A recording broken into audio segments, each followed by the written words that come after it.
G'day, everybody. Welcome to another episode of the Military Mindset for Business podcast, where I'm having a really interesting chat today, talking to two veteran entrepreneurs, Avon Collis and Chandan Rana. Lads, how are we today?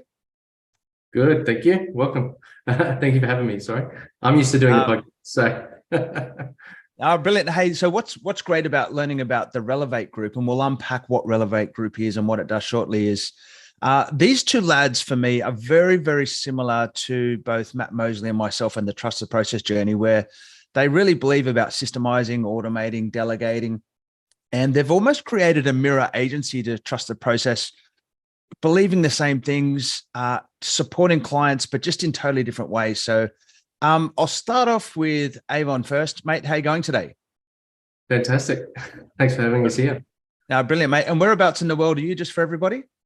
So I'm sitting in our Brisbane office at the moment. Perfect. And Chandan Rana, where are you, mate?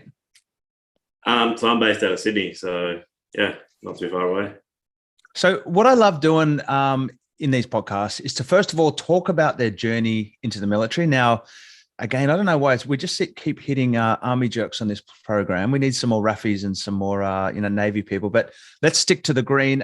Hey, Rana, can you tell us about your journey into the military and how did you even, get into green in the first place? I guess it was inevitable for me because my whole family background was all military. So growing up, that was the only thing that I wanted to do. So as soon as I finished high school, first thing I did was go do my U session and then join the army, and happened to land in World of Tanks. So landed up in after a bit of training in Pakapanu, landed up in 1st Armoured in Darwin. So tell us about what's it like as a tanky mate, driving these brutish things around and destroying things in the battle space, with great energy and fever. Yeah, I mean it's quite exciting, really, when you're inside one of those things, regardless of what role you're filling in within the tank. Just being in that sort of dominating that ground warfare, because there's nothing bigger, better or better out there than what you're in. So yeah, it's interesting when you're providing attack by fire or support by fire or whatever. And you clear a whole grid square and then the infantry get there and there's literally nothing left off the ground. So not sure what they're clearing through. Yeah. Well, man, for me, tanks is like the fighter jets of the Air Force. Tanks are like the cool stuff for the Army. And in the very few times that I've actually had the pleasure of seeing tanks on, live battle runs, literally, firing their weapon systems at 60 kilometers an hour. It is super, super cool stuff, let alone being in them, man. So, mate, pretty cool job. Yeah, 100%. And mate, so we just talked about, what the tanks do to make the life of the infantry done. Nice little segue over to you, Avon. 100%. Yeah, so I guess, to start off the same line of questioning, I joined the Army. I was scheduled to join at 16, 9 months and 1 week, but then broke my leg 5 days before. And then, so my entry got delayed by about 12 weeks. And then, so anyway, I went in and then I got posted to Darwin in infantry. And then towards the last year and a half, I transferred to intelligence. I got posted to 1st Armoured where I met Rana. But yeah, I'd say the infantry strength is going where tanks can't go, through jungles, up the sides of mountains, through a lot of urban terrain areas, and just providing support. I mean, combined arms requires both of them. And then, from the intel side, I guess, directing where they should go and shouldn't go, and where the anti-tank equipment is and how to avoid that. So we're all better together. Mate, I love that you talked about combined arms then, because I love the transference of that combined arms theory into business. So you've got the tanks, which are super cool at doing one specific thing. I'm probably showing my naivety here. And then we've got the infantry, which are super good at doing a specific thing. But when you combine those effects together on the battle space, what they can achieve as a combination can be hopefully the decisive edge to win the battle. So it's cool. What I always love to think about then is, in business is how do we use those different elements of our own business, whether it be like sales, marketing, operations, in that combined arms thinking, to be able to do the same kind of thing. So lads, how long did you spend in the military each? I was in for 7 years, and then I did a little bit of stint in COVID assist through reserves. Business went quiet, so I went over there and did that. But otherwise, I've been relatively out ever since. And Rana, you've had an interesting connection back into the military, not in your core role as a tankie, but tell us about what you've done in the tech space supporting the Army in recent years. Yeah, so after I did about 6 years full time, and then once I got out, I wanted to go back to uni and finish off my bachelor's. So whilst I was doing that, I had the opportunity to work on a few different projects within the Army. So as a second fire member, so reservist, with organisations like ADF SSO, which is like the selection wing at SOCOM. As well as DSOTAC, which is like the CAT-C equivalent in the SOTAC world. So just helping out on their SharePoint, their business structure and filing structure as well within Objective and all that stuff. So just working on those few little things, and as well as still doing my core, I guess, role, because there is a reservist Armoured Corps regiment based out of Sydney, so First 15 Lancers. So just basically doing that whilst supporting myself through uni. One of the things I was talking to someone in the government quite recently was about the ability that the reserves allow you to almost have your cake and eat it too. So has being a member of the active reserves enabled you to flexibility to grow your business?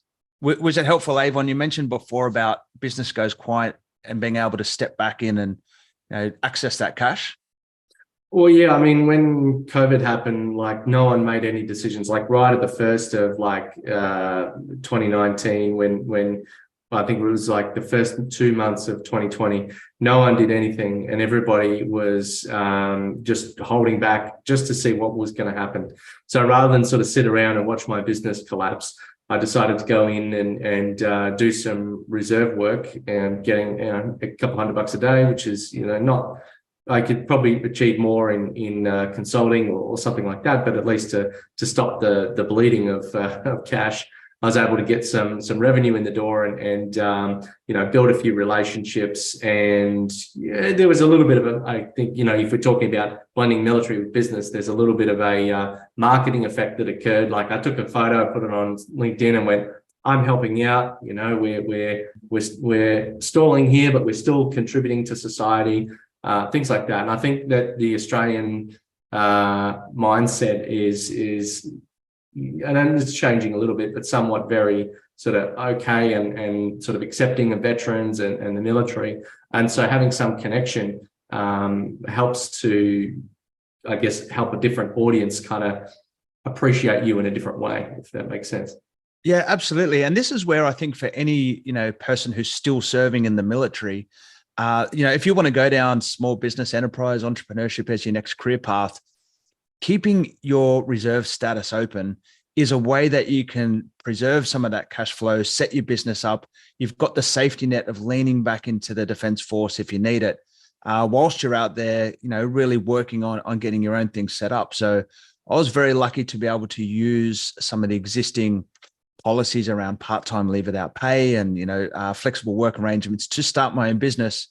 Unfortunately, I was a med discharge, so I'm not allowed to go back to reservists, but I absolutely encourage anyone who's stick around and see if you can keep in the reserves, because again, as you mature in business and you become more successful, it's that great connection back to service again, like you're mentioning, Avon. So I really recommend it to anyone. And I actually miss the fact that I can't put on the uniform and go out and lead soldiers and that, because of my circumstances. So, hey, Rana, tell us about, Avon mentioned that you met both up there in Darwin. Tell us about how you guys met in your Army career and how that relationship led to, eventually going into business together. Yeah, it was quite, I guess, interesting because I was when we actually met. It was out on I think it was Shelwood Bay on one of the TS or Hamels, whatever it was called that year.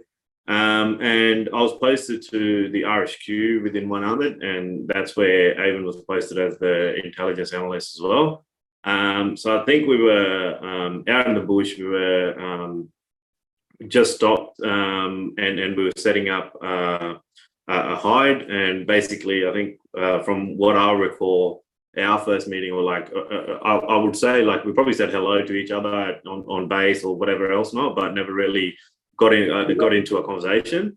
But it was really, from what I recall, was the first time we actually had a conversation was when we were digging a Jenny pit at a Shellwater Bay. And that's when I really got to, learn about who Avon was and what he did. Before that, I didn't even know he was the intelligence analyst. I just thought it was just another guy, and but that was posted to RSQ. And then he went through his background, and I think at that stage he was looking at transitioning out. So I was more than curious of what his plans were outside the army and all that stuff, and how he was planning his transitions and all that stuff. So yeah, got to learn heaps from that as well.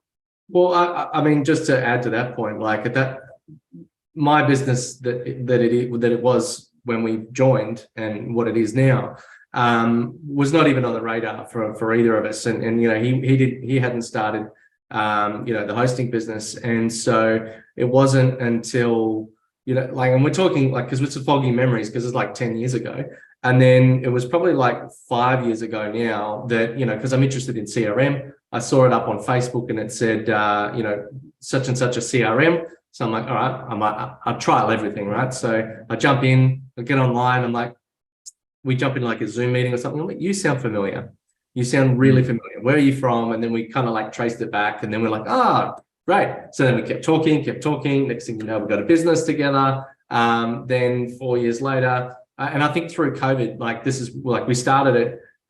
We joined forces just prior to COVID, and that's when it kind of went quiet for both of us. And then during that time, we tried to get to catch up face to face again. And so we'd gone about just over a year running a business with hundreds of clients and thousands of dollars of transactions, having not met face to face since back in 2014 or 2013. And so we had that trust by proxy, if you will, and every time we tried to catch up, there were lockdowns. He snapped his ankle, had a baby. And then finally I just jumped on a plane. We went down there and then it was a bit of a hurried exercise. I had some other stuff, personal stuff going on. So it's been a pretty intense time, and since then it's been no breaks off. So we've late last year we acquired an IT company, then we've set up an office in India, and now we sort of leveling out on that, and now we've rolled out a new business arm, which is Relevate People, which is a virtual staffing, because we've got that office, and now it's just like we've got another kind of growth period. We kind of got to stabilize, but it's never a dull moment. It's always fun. There's always something happening. Well, let's go back and get a bit of context around these businesses. So, because you both started with separate businesses and then had this point where the synergies were there where you should merge. Tell us about the businesses, what Relevate Group is, and just give some context to what you guys actually do. Earlier, you were talking about combined arms. And one of the things that we identified pretty early on, so he had a web hosting and, did some licenses and software licenses and things like that, and a little bit of web development. And that was mostly his area. Mine was CRM and marketing automation. So I was, building out things like I started early on in Infusionsoft, and, I'd get a small business owner. We'd build an email campaign, and, we'd try to establish or upload your customers and then try to gain more, go through the sales process and all that sort of stuff. And I thought, well, a great add-on is something like hosting, because, I need to deal with the website anyway. I need to put forms on there. I need to bring them through into MySpace, and then And then all throughout that transition period, there's updates, there's maintenance, there's other licenses, there's other things that you can sell. And so we kind of like started sharing customer lists, and then we went, yeah, this is just too good not to join.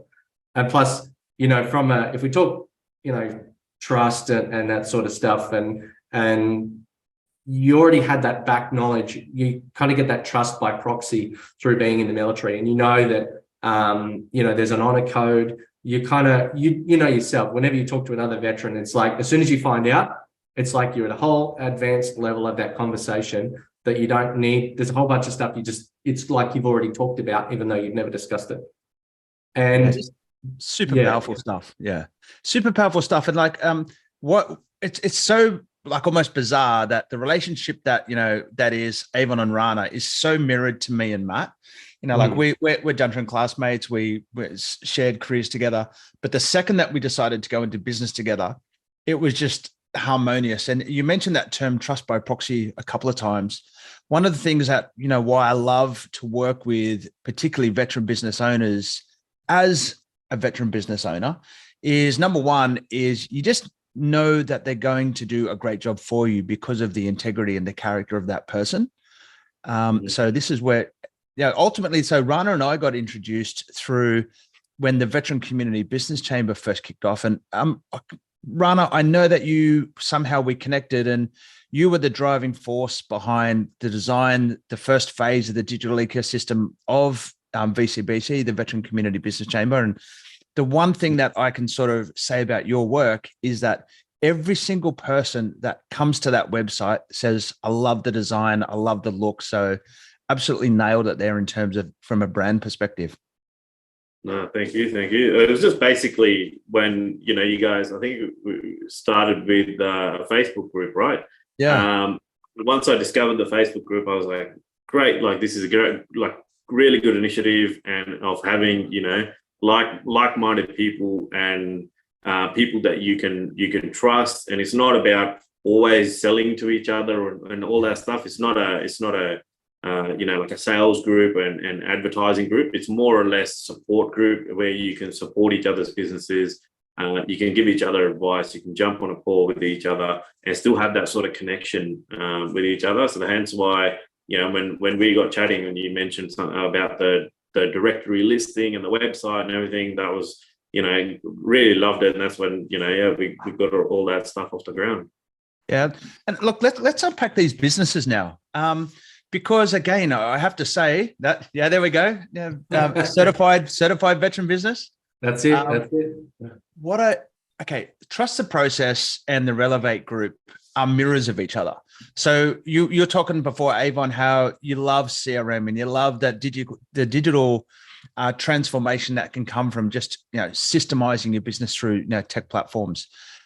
We love HubSpot, we love ActiveCampaign, but you do exactly the opposite that we don't have. Tell us about the tech suites or the tech stacks that you love to look after in the Relevate group. I guess, I try to think of it like if you think about an accountant and all the studies that they do is all around accounting, whether or not it's mild or whether it's Xero or something else, that's the method that delivers the service, but it's not the actual service. There's still something that sits behind, like a theory. You guys have very much a product focus, which it does definitely have its advantages because you're much deeper in the product, you understand more about what it does, etc. I think we take a little bit more of like a management consulting perspective, and it's not always about X platform. Some things come, before platform, some things become after platform, some things are a training thing that's got nothing to do with the actual platform, or a discipline thing or something like that. And so what we try to do is sort of show, measure a business and go, this is what you are, this is how you can run more effectively. And these are some of the tools that you might need to get there. Because sometimes, some businesses might want to be up at this level, but they can only afford, they're on a beer budget. So we need to create a digital transition plan to get them to that size. And that might include things like, and I think, we deal with a different class of business. I guess we have like more complex services that don't fit the mold, that do something very different. But ones that, you can kind of processize and structure and do again and again, then that's something that you can put, you can start to develop more of a scalable process around. And I think, maybe to our detriment, we do a little bit of bespoke stuff. But at that same token, I think it's a relatively, I was going to say low stress, but it's just probably just we have deep relationships with our clients. We don't have as many perhaps, but then, we can kind of anticipate their needs, and we can start to, identify new areas coming up in the future. So look, there's pros and cons to each side of the fence, but I think, for the people that are HubSpot, we send them straight to you. We've got no HubSpot experience.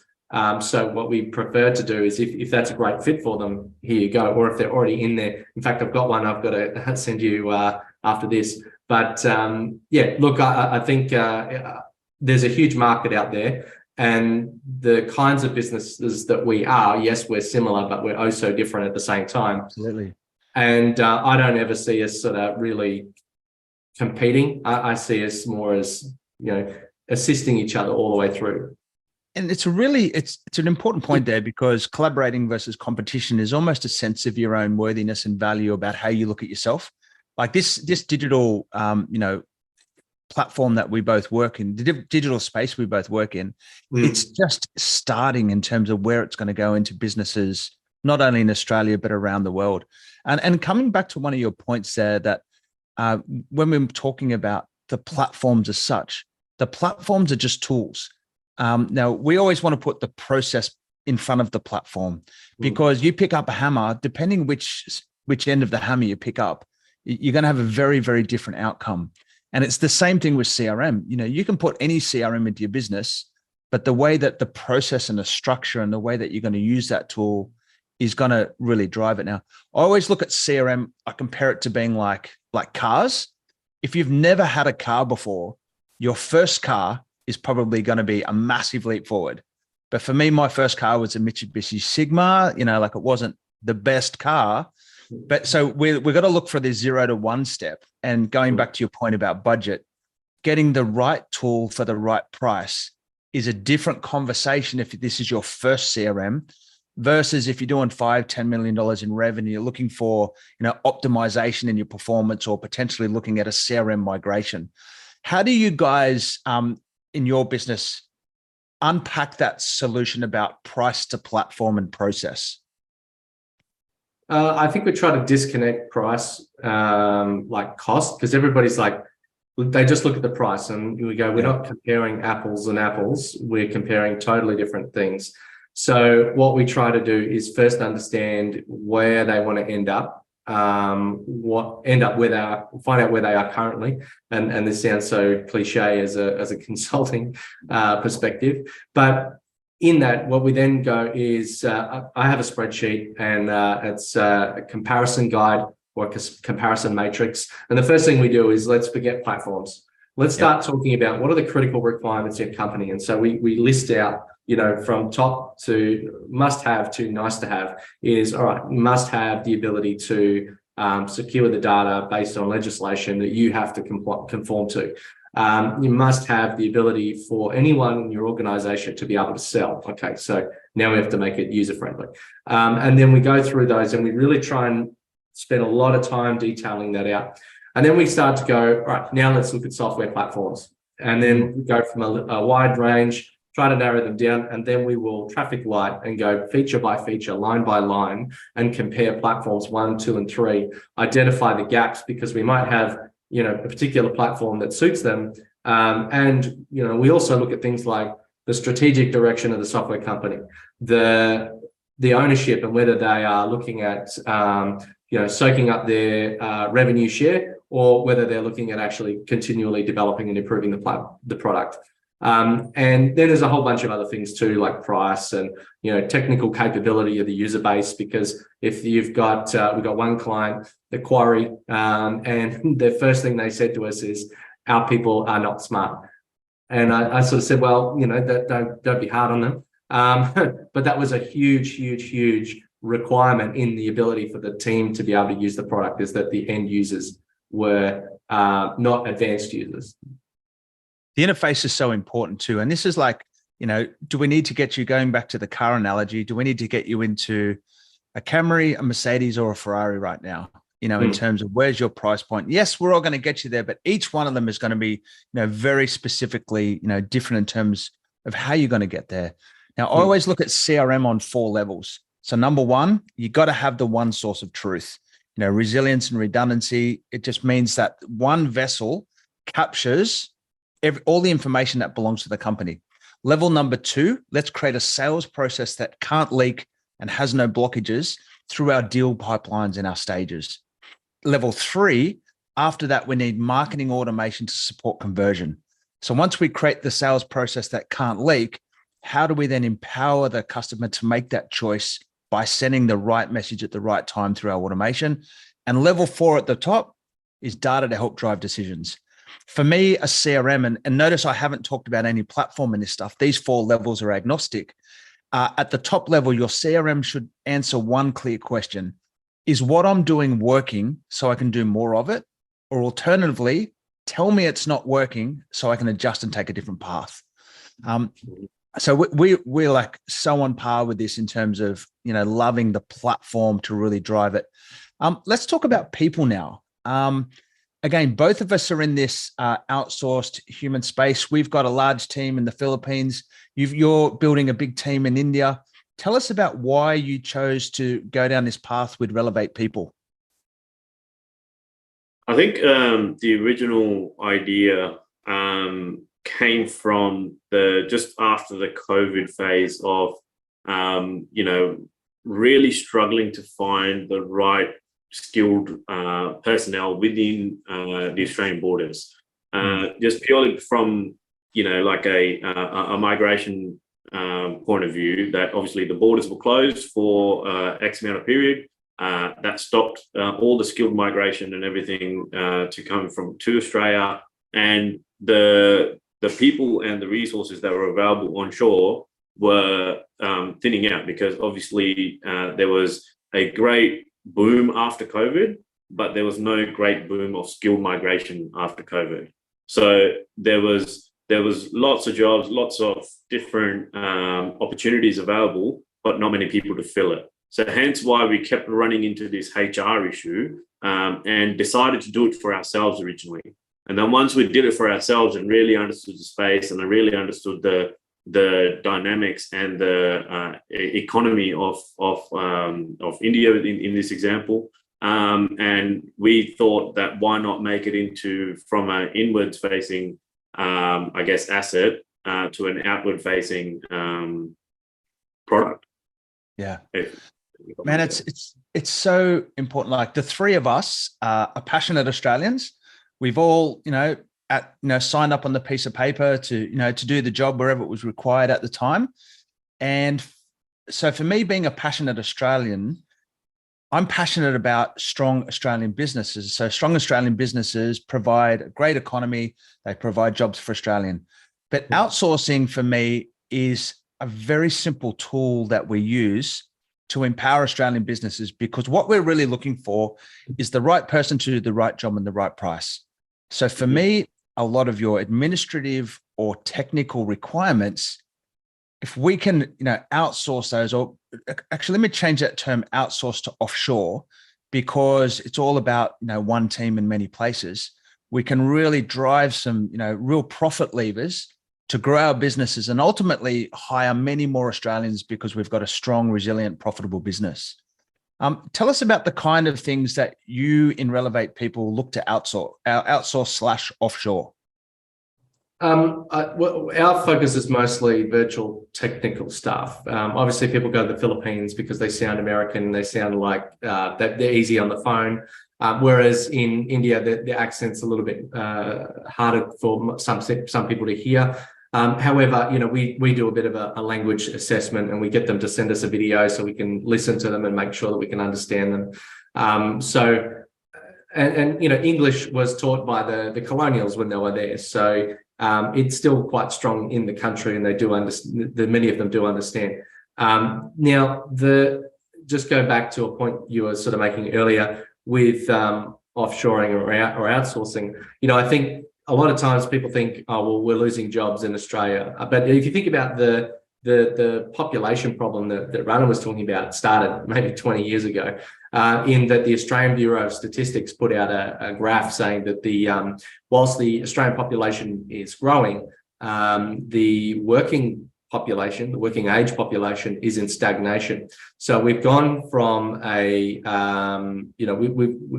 grown to like 26 million people, but the working population hasn't changed. So we've got more elderly, we've got more youth. So that means there's more people to be dealt with by fewer people. So now everyone is in decline. And I read a stat the other day about just the IT industry alone. 91% of IT providers are struggling to find staff. So with such a constrained environment, if you're not looking elsewhere, and not to say that I think taking jobs away from Australia is a very small-minded kind of approach, because Absolutely. We've got clients in Tokyo, we've got clients in Malaysia and Hong Kong. So we are capturing revenue elsewhere, we're keeping a share, and then we're pushing out a share at a lower cost, and then we're making some other benefits on the way through. And then also at the same time, if we think more globalized anyway, since air travel is faster and cheaper, the internet has opened up the world no end in the last 20 years or longer. And now we're pretty much at the starting point of probably a breaking down of a number of borders. So I think about the people side and sort of getting back to your original question, culture is really important to us. Having good people is really important to us. Having people that know how to do the right job is really important to us. And I think that is what's going to, like you said, solving those business challenges locally is going to make us more innovative, more able to deal with the wider world, particularly in the tech space, because it provides leverage. Get me talking about this and I won't shut up. So I really enjoy this topic. Oh man, I love it. And the other thing is I'm a globalist. So I travel extensively. There's nothing more exciting to me than my favorite place in the world, or one of them, is Sydney International Airport. Because when I'm sitting at Sydney International Airport, I'm in the lounge, or I'm sort of waiting there for the plane to take off. I've just always got this buzz of excitement because I'm either going back to the Philippines to meet the team, or I'm going on another adventure somewhere. And wherever I've traveled in the world, I've never failed to meet beautiful people everywhere. Me, offshoring and outsourcing, the team we've got in the Philippines and the team that I'm sure that you've got in India are just gorgeous people. We absolutely love them, and they come to the party wanting to do a great job. Now, for us, the way you talked about culture, we've got some very definitive values in our business that we really infuse into our team. So our values, number one, be brilliant at the basics, which is something I literally learned from the army. Number two is one team in many places. Now, we've got staff members in Spain, United States, London, obviously heaps in the Philippines, plus Australia. Like Relevate, it's a global business serving global customers now. Work smart, not hard. Again, a military thing. Practice what you preach. But last of all, one big key when you're working with offshore teams is allow them a real opportunity to speak up, because their voice matters. I know in the Philippines we want to really break down any kind of, hey, sir, or hey, you're the, how can I say this? The university term is a power distance. Yeah, man, like people are nervous. They want to come into these jobs, but we want to break down that yes man mentality between you and your offshore team member and allow them to be able to talk and share and ask questions and make mistakes. But in your business, you've got two different models. So you almost blend the offshore with the outsource. Is that right? Because Lance IT, I imagine, is classic outsourcing, like we'll do something for you. Whereas Relevate People is more like, do you want team members in your business? Can you go through the two of those? Yeah, I think like what you were talking about, also on the culture side, just quickly. Yeah, some of our team members, we involve them in decision making, planning, and all that sort of stuff, and we want them to I've heard in conversations while we're there to other people that they're like, no one in India hires like these guys. This is an amazing place to work. And I think that that's what we bring into other businesses. So even though, yes, we provide the services, we've had people buy Relevate people, candidates or roles, because they also align with the fact that we have provided an excellent culture, an excellent place. I think when people think call centers in India, they think cramped, and we experienced it while we were there. That's why we built our own office, because everything, they got like literally 35 centimeters or like 60 centimeters of space, and they could fit a laptop and a mouse maybe, and that was it. And so they weren't effective. So now we've got like 1.2 meters of space, a giant monitor, a screen, more space so they're not bumping chairs with the person behind them. Things like sound deadening, nice tea and coffee area, some plants in there to make it feel nice. And we only make them work 8 hours. A lot of times, they've got to work 12 hours or more on 6 or 7 days a week. So, we say, give us 8 hours of your best work, 9 till 5, and then go home. Yeah. It's a remarkably, like, God forbid, human experience that you treat humans with respect and dignity and not flog them and wonder why they don't do a great job.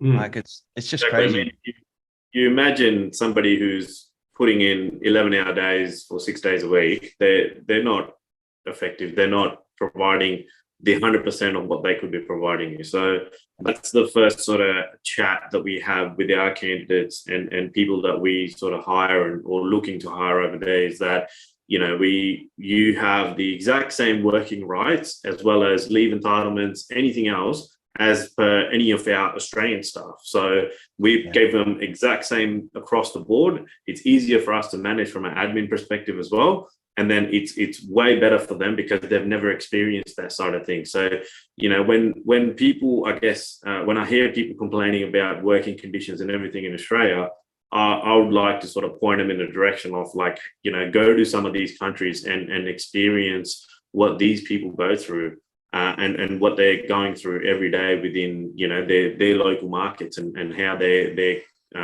countries or their particular region is being run. Absolutely. And flipping that around is when you have businesses like Relevate or Trusted Process that take this Australian egalitarian way of business into the culture of the teams. Like, even though I'm one of the founders and, whatever fancy role I am in our business, I'm no better, no different to any one of our team members. We're just people hustling, looking after our kids, trying to make a thing and get through the world. So that attitude is, no one in my business is allowed to call me sir ever. Like in the army, like I was a farmer before I joined the army, so I was never like aligned with that. But you do it because of the job and that kind of stuff. But always felt a bit funny about it. So never. My name's Pete. Anyone on my team, call me Pete. Say good day. And this egalitarian way of doing the business, where this actually is great for business, is if you want a simple little outsource solution. You want to just have you don't want to create a relationship with someone, go to Fiverr, go to Upworks. If you've got a little job, just flick it over and get them to do that. If you want a relationship with somebody who will hopefully spend their career with you, go to a managed agency and have the managed agency help you recruit, help you understand what you need out of the job, and make sure that that person is looked after. Because it is so empowering, not only to the business, but to the team, if we do it right in the first place. Not only team, like you're mentioning, people sometimes think role specific, but we've got one client who's placed 3 roles with us, and that's a business analyst, low code developer, and Power BI developer. So they basically got a smaller dev team.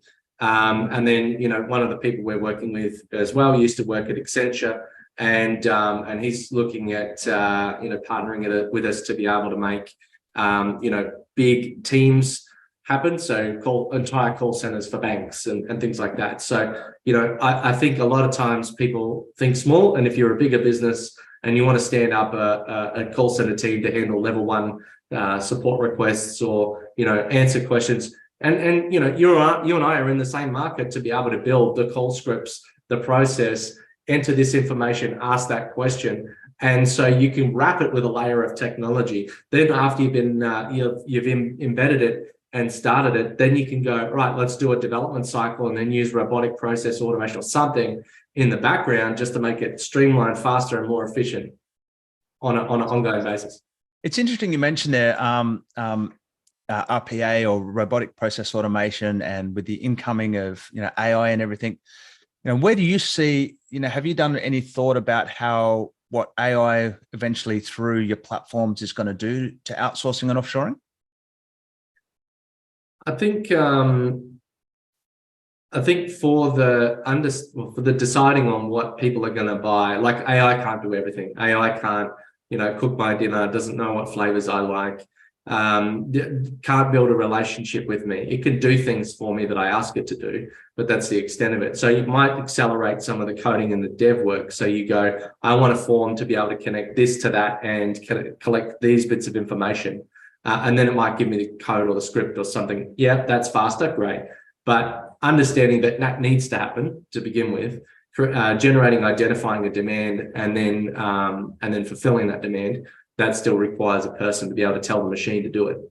Yeah. There's definitely going to be some roles that are replaced, but I think, again, it's all about elevating or optimizing the performance of the business, because there is always, so I always look at things in sort of two ways. There's the things that I need to, so I'll start again. There's things that I currently do that I need to replace either through automation or delegation, but then there is a whole body of work that I would love to do that I just never have time to do, or that aren't even on my development radar yet. And I think a lot of that stuff is where the human offshore outsourcing team members will ultimately, always have a role in any business, because we just keep elevating or relevating ourselves into the next level. Or exception management. Yeah.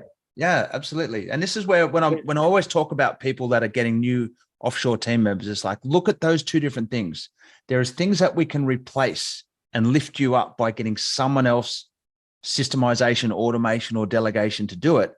But there's a whole body of stuff that you just wish you could do, but you don't have time to do. So look at that, because that's probably the 1%ers in customer experience. The things that are probably you used to do when you were little, but now that you're big and busy, you've probably dropped off your priority list. So unpack both of those. Like constant development, right? So not just development in as in like developing a software, but like development of that, like your own personal knowledge, your core skill set and everything. So the way I look at it at this stage, like it might change in the future, obviously with AI, because it's ever evolving space. And so is everything else, right? Businesses are ever evolving, AIs and machine learning and everything else. But the way I see it currently is that it enables that particular person, be it you as the business owner, or even like, people working in your business, to be more effective, to be more proactive, to be more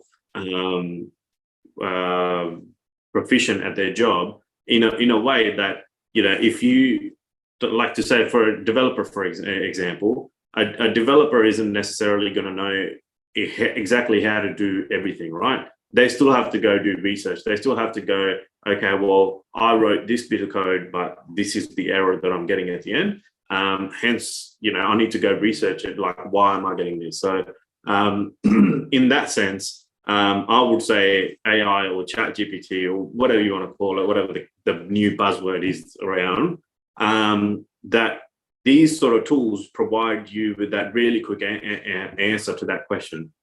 You can just copy and paste your code in. Okay, what's the problem with this? And then you have an answer straight away. Or if you want to go research something, instead of reading 20 blog articles on Google from the Google search, you quickly have an answer from the AI who's done that work for you. So again, it makes you more efficient instead of just having to replace that person altogether. Yeah, mate, it's a really interesting point there. You talk about getting an answer, because what I find, like, number one, I love chat GPT. I love the fact that, if I'm on the phone with a client and they're like, we're like, let's build a job description for this team member. Bang, I can throw it in there and get a 99% solution immediately. But we've got to be careful, because chat GPT gives you an answer to everything you ask, but it is not the right answer all the time. It's not even a true answer all the time. So yes, it gives you an answer, but if you don't ask the right question, then it absolutely might not be the true or correct answer.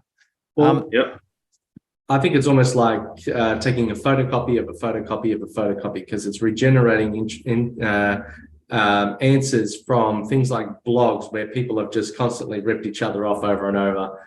And now this is like this very weak pool of information. Yeah, sometimes you can look up, academic journals and things like that, but that doesn't mean that, like maybe the more questions it asks, the more it learns, and then the more it gives dumb answers because people are looking for dumb answers. So, that's an interesting point. It's probably, it learns how stupid people react and then responds appropriately. I just want to wrap up the offshore thing by talking about talent. Now, our instant thought is that offshore is a great place for low-level jobs, in terms of, administration. And sorry, by low-level, I mean just sort of more of the lower end on the labor price range. But you can get serious talent offshore as well. Talking about developers and in the key, labor constraints that we have in Australia, we're finding some super smart, super intelligent. Some of our team members, even though they're offshore, when they talk, they are the smartest person in the room, and I absolutely turn my ears on and listen. How are you finding, where the key talent is in your space at the moment? So pretty much the same. So I guess India is really big tech-oriented country in general. So that's why you get all these bigger tech firms, so Google, Microsoft, and the rest, always hiring or opening offices in India, or hiring from India to US and whatever else not, right? So from our own business's perspective, that we've seen that it's not only if I go advertise a job for a developer or IT level 1, level 2, level 3, regardless, in Australia, I would be lucky to have maybe 5 resumes or 6 resumes that are really, perfect of what I'm looking for in the criteria that I've posted. If I go do the same thing over there, just purely by unit economics of being, 1 billion people over there, and that they're focused on that particular industry as well, I would have 100,000 resumes if I really wanted to. Yeah. You really have to turn the taps off at some stage to go, okay, and not necessarily that because there's a quantity, the quality is lacking. That's particularly not the case. You're going to get that onshore and offshore as well. So, some of these people are going to have, really listed everything on their resumes and they know everything. And then you walk into the interview and that's really not the case. So that can happen on both sides of that sort of wall. I think our selling proposition in that space is, we supply technical virtual staff, so not your typical admin, because I think a lot of times when people think VA, they think Philippines, like just by nature of, there's been lots of people promoting, get a VA from the Philippines or get a VA admin, or even just the term VA kind of says that they're a generalist, not necessarily a technical specialist. And it's just the marketing that's come out of all offshore companies in the last, 5 years, 10 years. So our positioning is a technical virtual staff member or a technical dedicated resource that might be your internal help desk, that might be your quality or your app testing person. And like I said, with those technical staff that we placed for that other company, they are, quite high end. They're probably double or triple or quadruple the wages of some of the lower skilled people, but they're still, 70% cheaper than hiring in Australia, and are a part of our team and are a part of our, culture and our everyday process of, we have a coffee chat and we tell a dad joke. That's a daily 15-minute thing that we do every day. Again, it's about, ultimately, as business owner, business leader, you should do 2 things. You should do the things that you are great at, the things that you love, and you should do the things that only you can do. Everything else needs to be delegated sooner or later. And I say sooner or later because it doesn't mean that we're just going to build teams and delegate everything straight away. I often talk about it as how you build your to-don't list. These are the things that when I'm in 3 years' time and I'm now a CEO of a $10 million business instead of a $500,000 business, what are the things that then I am not going to do? Because they are the things that I need to put on my to-don't list. To really, to elevate, we got to delegate. And this is what we want to look at. So keep focusing on those two things. Because you're the boss or you're the leader, you get to choose the things that you love. You get to keep those for yourself. And it's not for me to tell you what you do every day. That's for you to choose. But the important one is you should only do what only you can do. Everything else, look to delegate it out. In terms of from the talent perspective, one of the ways that we can look at things, we find a lot of particularly draftsmen, people to empower the Australian technical team. Sometimes your offshore team could do 80 or 90% of the draft work and then hand it back to the Australian team so they can do the finishing touches and refine it before it gets out to customer. So sometimes don't necessarily look at delegating whole parts of the activity or the process, but could an offshore team actually empower you by doing a lot of the grunt work, doing a lot of the takeoffs, a lot of the measurements, a lot of the raw work, so that you can empower the Australian team to really fine tune and focus on more revenue and relationship creating activity rather than the administration underneath. Lads, tell us about Relevate Group. What's happening? Tell us about all the different elements and what's next for you two lads. Where do we start? I look back at our we had a no pitch deck. We had someone who wanted to invest in us, and I put together this is why you should not invest in us. And I actually went through it, had a bit of a corporate strategy of, we're going to roll out Relevate IT, we're going to do we're going to roll out internationally, we're going to do this and this. And then I looked at it as I was onboarding someone probably about 2-3 months ago, and it's like, crap, we've done 99% of everything on this page. So at the moment, I think we actually need to go back and sit down and do another strategic plan and go, what the hell are we going to do next? I think, one of the methods, obviously we're starting to roll out, we've got sales teams on the ground in India. We're building out a sales team here in Australia.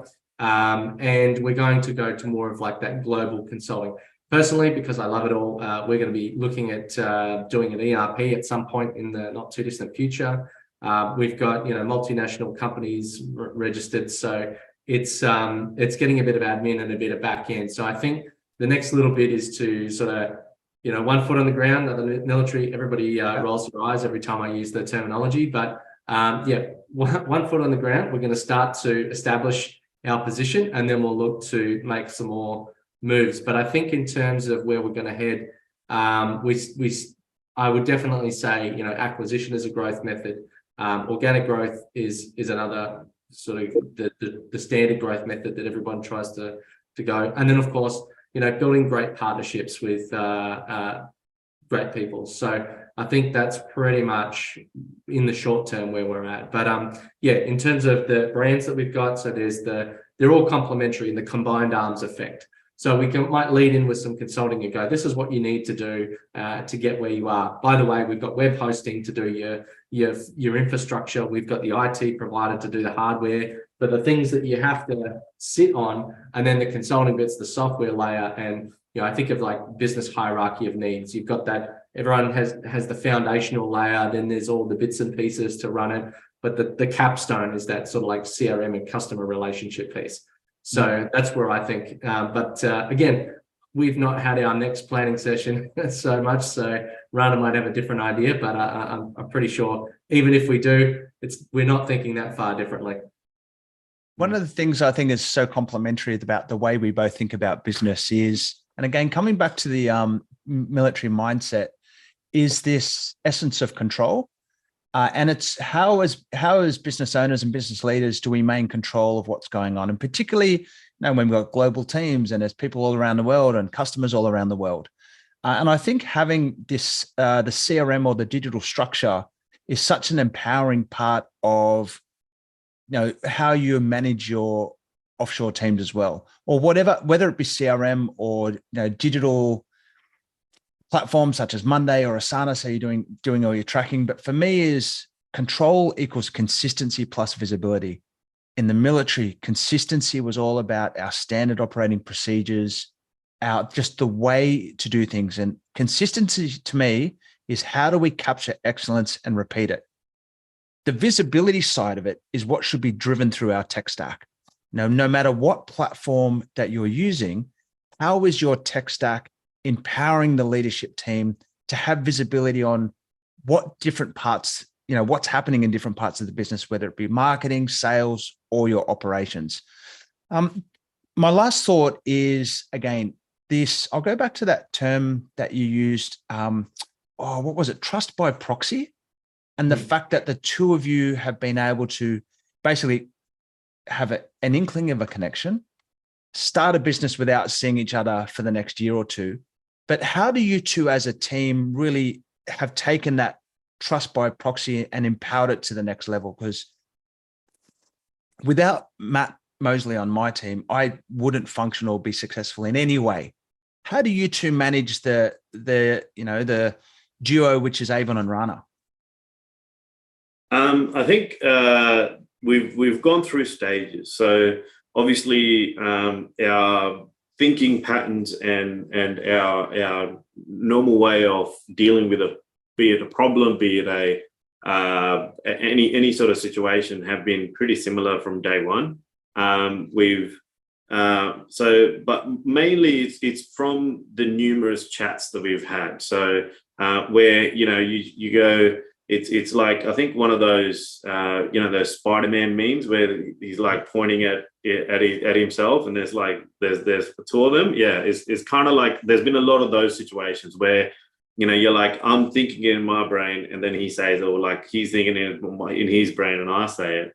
And that's how it really kicked off. And then that's where sometimes we'll be on at 10, 11 o'clock at night, just having random chats of what we're going to do next, right? Just purely because we didn't get the time to do it during the daytime because we were too busy doing something else, or family and kids and all that stuff. So it just started off from that chain reaction down the path of, we kept on expanding, having more people coming on board, and then having those delegations. So when we started, obviously it was just me and him, and then from there we've started to now really having really good people come on board and delegating those decisions and those power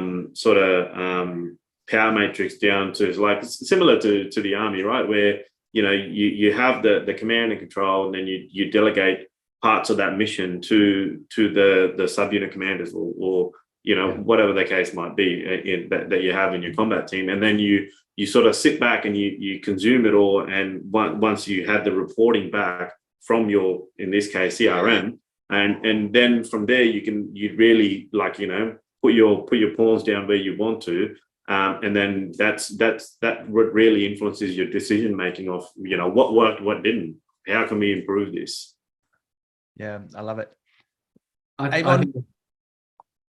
think there's probably two elements to it. So one is you got to have that trust. We've had some high highs and some low lows, but I always know that we've got each other's sort of best interests in mind.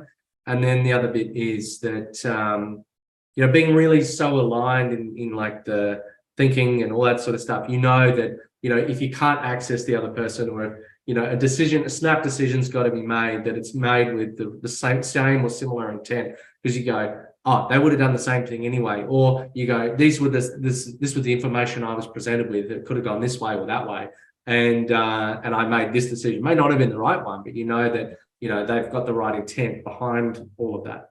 And so you don't need to go and worry, oh, are they going to rip me off? Are they going to do this? Are they going to try and make some life better for themselves and screw everybody else? It's just, that doesn't exist. There's not even any inkling of thought or risk or any of that sort of stuff. That's pretty powerful. I know I've been trying to wrap this thing up, but I want to just go down one last rabbit hole. And that is your use of YouTube now as part of the way that you share your story. Can you tell us about why YouTube and how you're creating your channel, and and the kind of information? Because this would be a great way for people to connect with you and follow what you're doing. Yeah, so, initially I had a whole bunch of, this is digital transformation. This is, I do some like screen share demos, and then, podcasts much like this. And one of the things that I want to be able to do is leverage my time. We're talking about the to-don't lists. And my recommendation for anyone doing that, whether you do it, internally or publicly, is just start recording videos, because the moment you have to hand something over, and I always think, well, what can I do that can demonstrate how to do X, but then also train my team at the same time? Or and it's just about creating visibility. I've had people come up to me and say, hey, I see that you did a video on this. I need that exact thing. Can you do it for me? I don't have time. Or one of the things that we've been trying to do to grow our visibility. So you've got now, there's the YouTube like base videos, and it can take a long time. It takes a fair bit of effort, but we had fairly consistent growth on putting YouTube shorts out. And all I do in that is just tell a dad joke, because like I said before, is we have our 15-minute chat every day. And then at the end, we tell a dad joke. It's our personality of our brand. And then that helps attract, a different market, new eyeballs. It helps build a relationship, and it exposes the real us a little bit. It's not all like, suits and spreadsheets. We're a pretty casual bunch, not ashamed of it. We're more about the meat and the sandwich than, or any kind of like fluff and fakery. So I think that, our personality shows through that. We attract an audience who are interested in what we're doing. And, that helps leverage, because now I don't have to have 10,000 conversations. I can share a video link. Seeing is better than show, don't tell. And then also through LinkedIn, when I want to connect with people, one of the things I do is go, hey, here's a playlist for you that might be useful to you. And that helps them to see the other things that we're doing, provide some value, also boosts our watch hours, which helps promote, get further out. So it's just that kind of like snowball effect. Yeah, I'd encourage anyone else to do it. So like this pod that we're filming now, like three of us just having a chat. What'll happen after this is my PA will flick it to our podcast manager. Our podcast manager will get the video edited and have it ready for release across all the different platforms. It'll go across to our video editor and our copywriter, who'll watch it again. And hopefully we've got maybe one or two insightful things that they'll pluck out of it. Then they'll make the shorts out of it. Then they'll make the LinkedIn tiles and that. So it's quite a simple process to actually be able to create this content and get it out. And for example, two things is a lot of the time, when I go to, public events or I do a bit of speaking here, people are like, oh, I always watch your stuff. And I'm like, really? You're one of my 3 listeners out there. But also what it does is it provides a level of, what's the right term? It provides a level of authority, because I met with a client this morning and he goes, I went and researched who you are and what you do and watched some of your stuff over the weekend. Yeah. And when that was in a discovery call, we had a quick chat on the phone and said, look, let's lock in a chat next week. He'd already gone and done all his research, because it's just us sharing our stuff. So again, digital transformation, feeding this stuff through your CRM so you can see what works and what doesn't.